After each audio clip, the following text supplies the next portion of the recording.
Bonjour à tous, je suis David Gerdol et je suis tout à fait ravi de vous retrouver sur The Dental dans le cadre de l'attestation universitaire de l'Université de Paris-Garancière. Vous connaissez sans aucun doute l'attestation présentielle de dentisterie adhésive et esthétique. Eh bien, il y a une version online que nous déclinons sur The Dental et qui propose ni plus ni moins qu'une cinquantaine d'heures de cours ainsi que 2 journées de TP présentiel. Alors, pour vous en dire un tout petit peu plus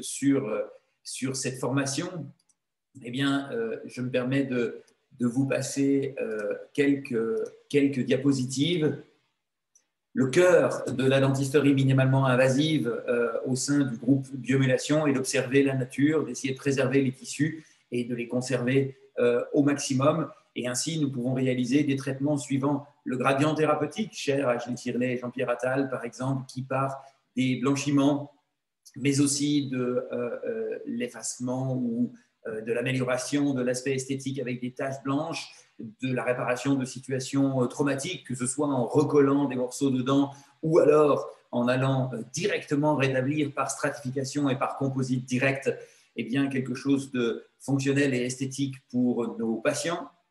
Nous aurons aussi des parts en utilisant toujours ces composites directs qui ont l'énorme avantage de ne pas nous obliger à faire la moindre préparation sur les dents pour transformer les sourires de nos patients.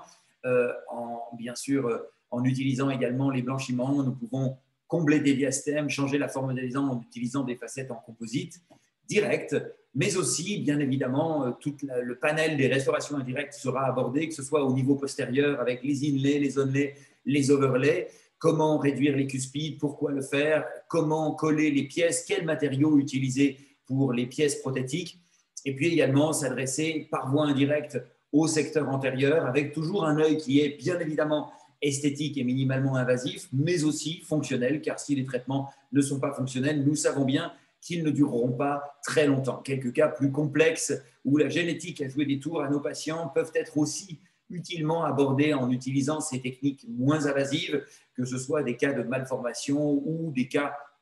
de défauts tissulaires comme d'amélogénie imperfecta, par exemple, que nous verrons ensemble. Et dans le cadre des traitements globaux, avec un œil un tout petit peu plus ouvert, nous traiterons aussi des situations d'usure et d'érosion, qu'elles soient donc mécaniques ou chimiques, la dégradation des dents qui est aujourd'hui abordée, là encore, avec un œil beaucoup moins invasif, en réalisant pas ou peu de couronnes, mais plutôt des ajouts d'éléments directs ou indirects qui sont collés. Là encore, avec un œil qui se veut toujours esthétique, si le résultat n'est pas esthétique, il ne peut pas plaire à nos patients, mais aussi quelque chose qui fonctionnellement doit pouvoir rétablir le confort et protéger les dents pour le futur. Tout ceci en faisant appel à des nouveaux matériaux et à des techniques qui utilisent l'adhésion pour permettre de ne pas du tout abîmer les dents en tout cas. Alors, c'est tout ce programme que je vous propose de voir ensemble et de nous rejoindre sur The Dental. J'espère vous y retrouver nombreux et nombreuses et je vous dis à bientôt. Ciao.